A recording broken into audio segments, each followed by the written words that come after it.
Student देखिए, आज आपके लिए मैं बहुत ही प्यारी सी प्रॉब्लम लेके आया हूँ मैकेनिक्स की। और ये प्रॉब्लम है, chain of mass M is held vertically in such a way that its lower end just touches the table.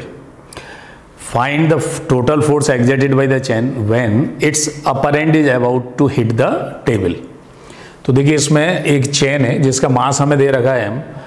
अगर देखिए हम इस चेन को जेंटली इस टेबल के ऊपर रख देते हैं तो ये अपने वेट के बराबर फोर्स लगाएगी। लेकिन चेन जिस तरह से यहाँ हेल्ड की गई वर्टिकल और इसको इस पोजीशन से छोड़ेंगे तो इसका जो पार्ट टेबल के ऊपर आता जाएगा, जो डेड वेट आएगा, एक तो वो फोर्स लगाएगा और हर एलिमेंट इसका टकरा के रुकेगा, मतलब सर्टेन वेलोसिटी से टकराएगा और फाइनल वेलोसिटी टकराने के बाद जीरो हो जाएगी। तो हर एलिमेंट का मोमेंटम चेंज होगा, तो एक फोर्स और बनेगा मोमेंटम के चेंज से। तो इसमें फोर्स के दो पार्ट होते हैं, एक तो डेड वेट जो आ चुका है यानी, और दूसरा rate of change of momentum of the chain because of the collision of each part of the chain with the table. तो इसमें देखिए, किसी इंस्टेंट में मान लिया हमने ये चेन का ये वाला पार्ट, देखिए यहां से y पे हमने एक एलिमेंट ले लिया dy पे, ठीक है। ये अब देखिए, ये जो dy एलिमेंट है ये जब टकराएगा तो टकराने से जस्ट पहले इसकी वेलोसिटी हो जाएगी, क्योंकि y हाइट गिर चुका होगा तो v होगा √2gh, जिसमें h की वैल्यू y के बराबर होगी। और ये जो पोर्शन है ये चेन का जो है टेबल के ऊपर आ चुका होगा, दैट वो डेड वेट बन जाएगा। इसका मतलब ये हुआ कि कुछ ये सिचुएशन होगी यहाँ पे कि ये चेन यहाँ पे गिर चुकी है, y जो हाइट थी यहाँ से यहाँ तक, और अब ये dy वाला जो एलिमेंट है, ये जो एलिमेंट है ये इतनी हाइट के बाद वेलोसिटी v से टकराएगा और फाइनल वेलोसिटी जीरो हो जाएगी और बाकी सब गिरने वाले हैं, ठीक है ना। ठीक, ये चेन के हिस्से जो हैं वो धीरे धीरे गिरेंगे। तो अब जो y ये आ चुका है उसका वेट और देन जो मोमेंटम चेंज हुआ है, तो फोर्स एक्सर्टेड ए बराबर weight of fallen portion of the chain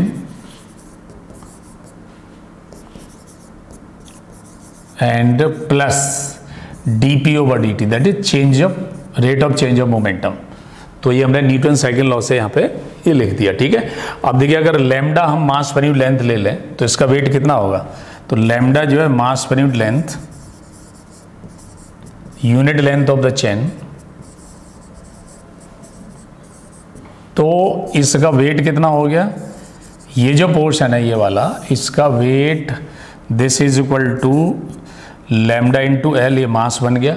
और जिसमें एल की जगह हम लगाना कितना, y and g plus dp over dt, right. अब देखिए चेंज इन मोमेंटम। अब ये जो एलिमेंट जो ये d जो यहाँ से जो एलिमेंट है ये वाला, जिसकी हाइट dy के बराबर है, वो v वेलोसिटी से टकराएगा और टकराने के बाद जीरो हो जाएगा इसका मोमेंटम, मतलब रेस्ट में आ जाएगा। तो इसका मोमेंटम चेंज जो होगा dp वो कितना होगा, dp बराबर होगा फाइनल मोमेंटम जो जीरो हो गया और इनिशियल मोमेंटम इसका dm इंटू वी, राइट। ये मैंने mass of the element into जिस वेलोसिटी से टकराया था वो इनिशियल मोमेंटम हो गया इसका, और ये आ गया माइनस dmv। ये मोमेंटम चेंज हुआ किसका, इस एलिमेंट का। वो हमें चाहिए टेबल पे फोर्स, तो टेबल का जो मोमेंटम चेंज होगा वो इसका अपोजिट होगा, तो that is dp of the table, वो इसका अपोजिट, दैट मीन्स dmv हो जाएगा। और अब ये वैल्यू मैं यहाँ पे रख देता हूँ, तो ये बन गया आपका lambda yg plus dm into V into divide by dt, sorry. तो ये मैंने यहाँ पे लिख दिया। तो ध्यान रखना है dp मैंने कुछ इस तरह से लिखा है, फाइनल मोमेंटम जो जीरो हो जाएगा इस चेन के टकराने के बाद, तो इनिशियल जो है dm इसका मास और v वेलोसिटी से टकराएगा, इनिशियल मोमेंटम टकराने से पहले टेबल से इसका dmv था, ठीक है।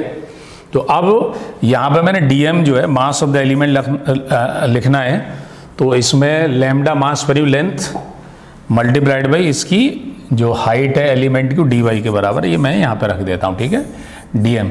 तो ये f की वैल्यू बन जाएगी हमारी f बराबर lambda yg plus lambda D Y, ये मैंने डी एम की जगह रख दिया यहाँ पे, डिवाइडेड बाई डी टी। और अब देखिए ये डी एम है और dy ओवर dt यहाँ पे क्या बन गया, rate of change of position of element. जो एलिमेंट है वो हर एक अपनी डिफरेंट हाइट पे होंगे और उसके अकॉर्डिंगली ये dy ओवर dt क्या बन जाएगी, इसकी वेलोसिटी बन जाएगी। तो ये बन गया हमारा लैम्डा yg प्लस ये बन गया लैम्डा और ये v बन गया तो लैम्डा v स्क्वायर। ठीक है, चलो अब इसमें हमने क्या किया, देखिए यहाँ v की वैल्यू जो है, जो हमने पहले बताई थी, ये टकराने से पहले इसकी वेलोसिटी √2g/, इस वैल्यू को हम यहाँ पे सब्स्टिट्यूट कर देते हैं। तो ये लैम्डा yg प्लस लैम्डा और v स्क्वायर बन गया 2g/, तो ये कुल मिला के बन गया आपका lambda yg plus 2 lambda yg। और जब पूरी चेन यहाँ टकराएगी, मतलब अपर एंड जब इसको हिट करने वाला हो तो y की वैल्यू l के बराबर हो जाएगी। तो l अगर टोटल लेंथ है चेन की तो हमने यहाँ पे y की जगह l लिख दिया। तो व्हेन एंटायर लेंथ जब टकरा जाएगी तो y बराबर l लिखेंगे और ये हमारा बन जाएगा then f is equal to lambda yg plus 2 lambda y की जगह कितना l और दिस इज लैम्डा lg।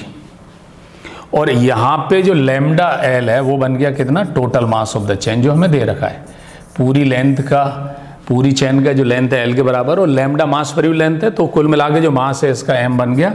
तो ये बन गया mg, ये ये m बन गया और ये g ऑलरेडी देयर, तो mg ये बन गया। और ये कितना बन गया यहाँ पे, ये 2 टाइम्स mg बन गया। इसका क्या मतलब हुआ, इसका ये मतलब हो गया कि डेड वेट जो है वो तो mg है, उतना फोर्स तो लगेगा, उसे आप जेंटली रख दें या वैसे गिरेगी तब mg ये तो लगेगा ही। उसके साथ साथ 2mg जो है, मतलब वेट से भी दोगुना फोर्स जो है मोमेंटम के चेन से आएगा। तो कुल मिला के जो फोर्स बना कितना आ गया, 3mg। तो ये हमारा आंसर आ गया। आप इसको मेमोराइज कर लीजिए और ये बहुत ही इंपॉर्टेंट क्वेश्चन है, ये जेई में आ भी चुका है। ठीक है, मुझे उम्मीद है ये आपको समझ आ गया होगा। और इसके बाद जो स्टूडेंट जिन्होंने चैनल सब्सक्राइब नहीं कर रखा है, चैनल सब्सक्राइब कर लें और इसको प्रॉब्लम के बाद कमेंट ज़रूर डाल दें। Thank you very much, bye bye.